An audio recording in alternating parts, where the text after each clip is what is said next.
Skeptics may scoff at the existence of ESP and other paranormal powers, but the U.S. government hasn't always been so sure.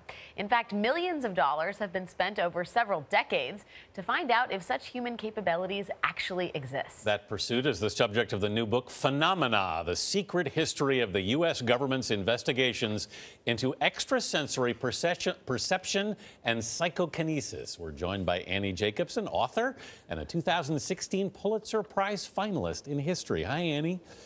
Welcome. Morning. I think a lot of us are shocked the government actually spent money at looking at this, but you also point out very quickly that in 1975, the CIA concluded that a large body of reliable evidence exists to the inescapable conclusion that ESP does exist. I mean, it's an astonishing conclusion to draw, and it's created an enormous battleground for decades between the CIA and the Defense Department as they, inquire into this area that has so long been associated with the supernatural, with magic.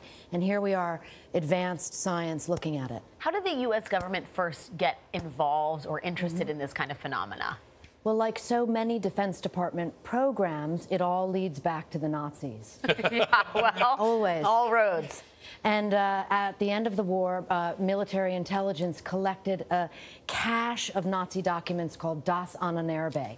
And that was Heinrich Himmler's science into this extrasensory perception, psychokinesis. We got half, the Russians got the other half, and that led to what we know now as the psychic arms race. Wow. There was always a battle, though, within the intelligence community. Wasn't there about whether this was legitimate? Always a battle. I mean, you have skeptics on the one hand who say this does not pass scientific method muster. Right. The experiments are not repeatable, it's pseudoscience. You have others who are in the work who insist, based on that quote you said, and there's some extraordinary success stories, locating hostages, locating lost weapons, downed aircraft. So this debate, the science versus the supernatural, has been going on for decades, and it's infinitely interesting. Beyond ESP, you talk about something called remote viewing. What exactly is that, and what other kinds of phenomena was the government interested in pursuing?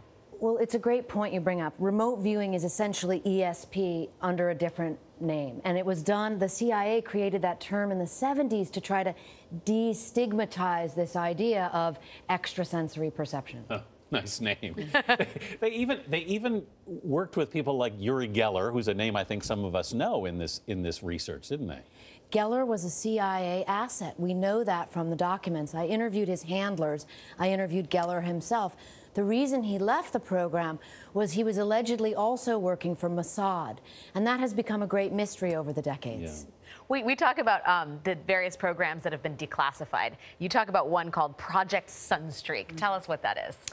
Sunstreak, again, one of the names for this series of very similar programs that dealt with these same basic issues of can you see things far away through a means other than the five senses, through the sixth sense, so to speak.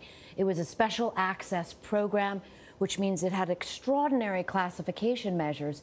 They kept changing the names of the programs to try to keep the Russians and the Chinese from knowing what we were doing. Annie, did they actually try to train people to be psychic? They did at the Defense Department, and that's where real grave problems arose. The CIA's position was this is individualistic, this is a biological phenomena, it's physiological, and they sought to investigate. Think of the analogy of like, I can't sing in the shower.